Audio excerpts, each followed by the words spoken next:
1970 के दशक की बात है। एक गांव के अंदर जो गेहूं की कटाई होती है वो समय चला हुआ था, जैसे आज का समय चला हुआ है जो गेहूं की कटाई का समय है, ऐसा ही समय था। और एक गांव के अंदर एक व्यक्ति अपने खेतों पर जाता है और सामने जाकर देखता है कि वही व्यक्ति जो 4 दिन पहले मर चुका है उसके सामने खड़ा हुआ है। दोस्तों, इस तरह का वाक्य देखकर उसका रूह कांपने लगती है, उसके रोंग रोंग खड़ा हो जाता है। वो वहाँ से गिरता पटकता हुआ भागने लगता है और रास्ते में जो भी लोग खेतों पर उसे मिलते हैं सबसे कह कर आता है कि फला आदमी का भूत मैंने खेतों पर देखा है।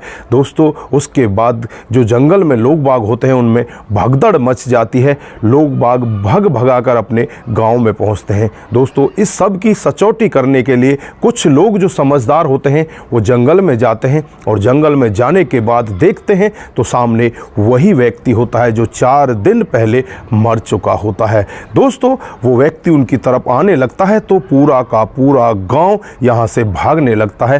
पुलिस वालों की भी यहां पर मदद ली जाती है तो पुलिस वाले भी डर की वजह से यहां से भाग खड़े होते हैं। दोस्तों, लावनी का समय होता है। लावनी जो फसल कटाई होती है उसे कहा जाता है, उसका समय होता है। पूरा जंगल यहां पर अच्छी तरह से लावनी के लिए आ चुका होता है, लेकिन सभी लोग डर की वजह से जंगल की तरफ कदम नहीं रखते। दोस्तों, उसके बाद यहां पर जो होता है, अगर आप भी पूरी कहानी के बारे में जानना चाहते हैं तो एक बार भी वीडियो को स्किप ना करें, पूरा वीडियो ज़रूर देखें। और आगे बढ़ने से पहले हमारी वही रिक्वेस्ट कि जो हमारे चैनल के साथ नए हैं कृपया करके चैनल को फॉलो कर लीजिए, बेल आइकन को ज़रूर दबाइए जिससे कि आगे की अपडेट आपके साथ आती रहे। नमस्कार, जय हिंद। आप देख रहे हैं APH न्यूज़ राहुल रावत के साथ। तो दोस्तों, आज की जो हकीकत की कहानी आप लोगों को बताने जा रहा हूँ ये सन 1970 की हकीकत की कहानी है। राजस्थान के एक गाँव की कहानी है।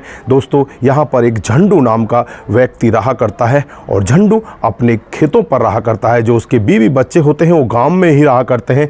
दोस्तों, एक दिन का वाकया होता है जब झंडू अपनी झोपड़ी में खेतों पर सो रहा होता है, तभी वहां पर एक साधु आ जाते हैं और साधु कहने लगते हैं कि मैं यहीं पर 1-2 दिन रुक जाऊं तो आपको कोई ऐतराज़ तो नहीं है।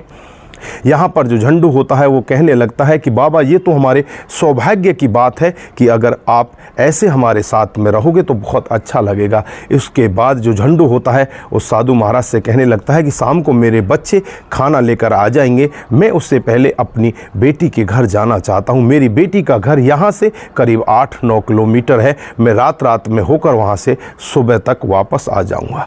ठीक है, यहाँ पर साधु महाराज राज़ी हो जाते हैं और यहाँ पर जो झंडू होता है अपने खेतों से अपना सीधा अपनी बेटी के घर जाने लगता है और बेटी के घर पहुँच जाता है। वहाँ पर उसे कुछ टाइम लग जाता है, बेटी के साथ ही 1-2 दिन रुक जाता है। लेकिन यहाँ पर जो साधु महाराज होते हैं अपनी जो चिलम होती है उसको सुलगाते हैं और चिलम सुलगाते सुलगाते उस झोंपड़ी में आग लग जाती है। दोस्तों, वो साधु महाराज जिंदा ही आग के हवाले हो जाते हैं। दोस्तों, वहाँ पर जो गाँव के लोग होते हैं वो तुरंत ही हल्ला मचाने लगते हैं कि यहाँ तो आज झंडू मर चुका है। किसी को कानो कान खबर नहीं होती कि इसके अंदर है कौन।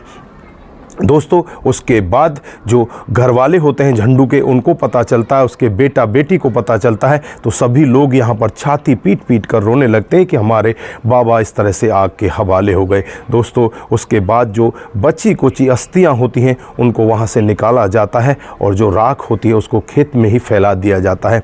अब यहाँ पर जो घर वाले होते हैं वो झंडू की बतारी का प्रोग्राम करने लगते हैं, आसपास के लोग यहाँ पर आने लगते हैं।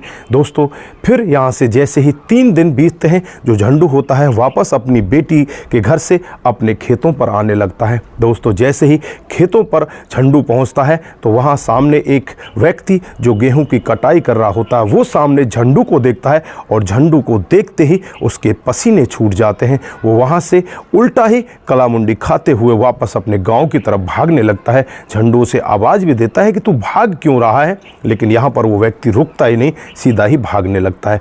वो अपनी झोपड़ी पर आकर देखता है तो उसकी झोपड़ी जली होती है। अब झंडू सोचने लगता है कि शायद मेरी झोपड़ी मेरे बाद जल चुकी होगी, साधु महाराज शायद यहाँ पर नहीं रुके होंगे, वो चले गए होंगे, लेकिन उसे भी नहीं पता था कि यहाँ पर हुआ क्या है। दोस्तों उसके बाद झंडू गांव की तरफ चलने लगता है। जो लोग भी झंडू को देखते हैं वही उल्टे कदम अपने गांव की तरफ भागने लगते हैं। अब झंडू सोचने लगता है कि यार तुझे देखकर ये लोग बाग यहाँ से भाग क्यों रहे। दोस्तों झंडू को देख कर लोग बाग गांव की तरफ भागते, वहाँ से पूरा का पूरा जंगल खाली हो जाता है।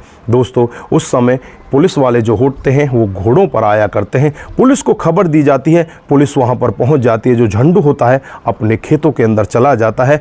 दोस्तों झंडू अपने खेतों पर ही रुक जाता है कि पता नहीं पूरा गांव तुझे देखकर क्यों भाग रहा है, कहीं यहाँ पर कोई अनहोनी तो नहीं हो गई। झंडू को भी कुछ ऐसा महसूस होने लगता है। उसके बाद झंडू वापस अपने खेतों पर आ जाता है। गाँव के लोग परेशान होकर नज़दीकी पुलिस स्टेशन में पहुँच जाते हैं, वहाँ से पुलिस वाले भी आ जाते हैं। झंडू अपने खेतों पर काम कर रहा होता, वो अपने गेहूं की जो फसल होती है उसकी कटाई में लग जाता है।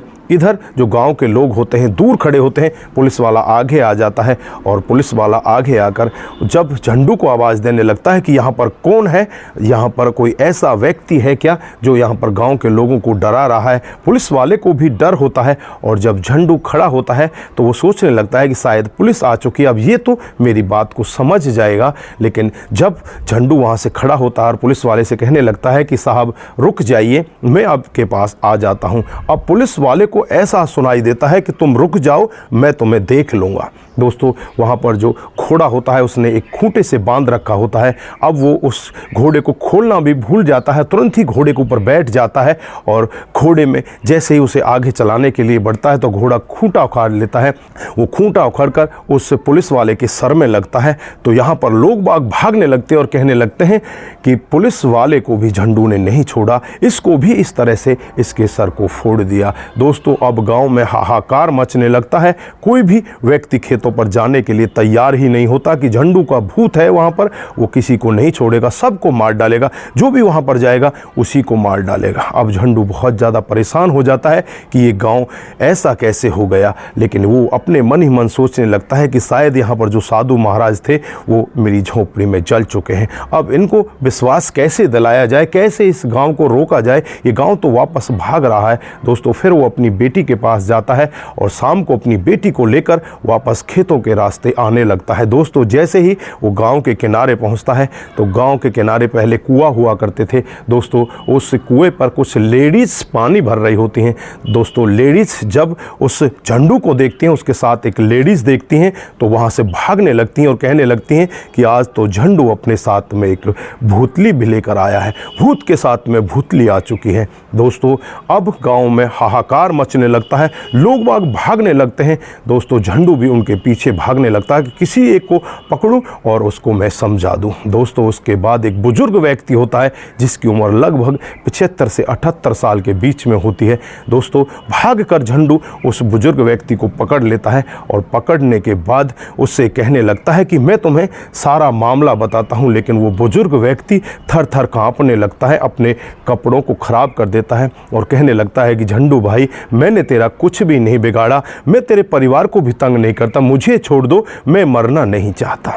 दोस्तों झंडू उससे कहने लगता है कि मैं भूत नहीं हूँ, मैं झंडू हूँ, आप रोको तो सही, आप सुनो तो सही। लेकिन यहाँ पर वो व्यक्ति रुक तो जाता है लेकिन उसकी सांसें बहुत ही तेज़ी के साथ चलने लगती हैं।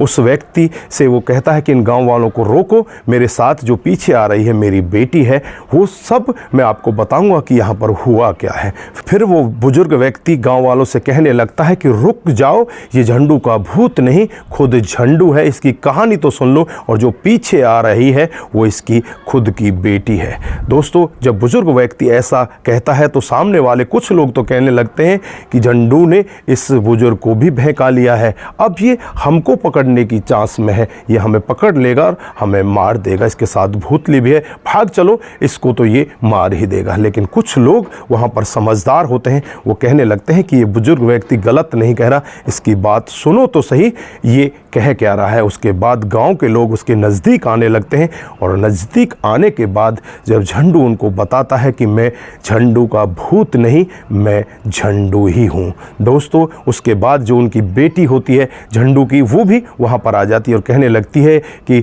गाँव के लोगों, आप तो मुझे जानते हो, मैं इनकी बेटी हूँ और मैं भी कोई भूतली नहीं हूँ। वहाँ पर जो जले थे, जो वहाँ पर मरे थे, वो एक साधु महाराज थे। आप लोगों ने झंडू को समझ लिया और यहाँ पर इस फसल को आप इस तरह से बर्बाद कर रहे हो। मेरे पिताजी आज मुझे इसीलिए यहाँ पर लेकर आए हैं।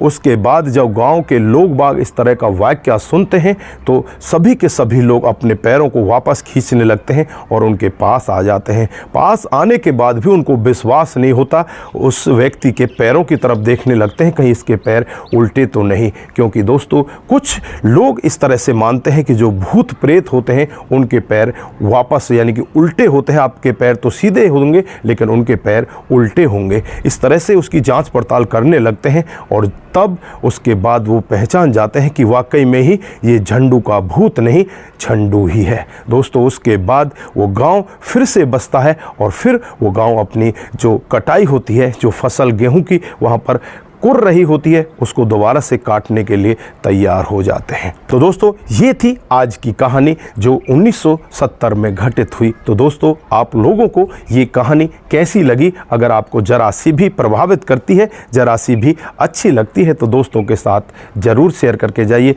दोस्तों आपका एक शेयर हमें आगे बढ़ाएगा और इसी तरह से सस्ता पर आधारित कहानियाँ, जो घटनाएँ होती हैं, वो आपके साथ हम शेयर करते रहेंगे। दोस्तों आप जहाँ भी रहें सतर्क रहें, सावधान रहें, अपने आप का ख्याल जरूर रखें। नमस्कार, जय हिंद।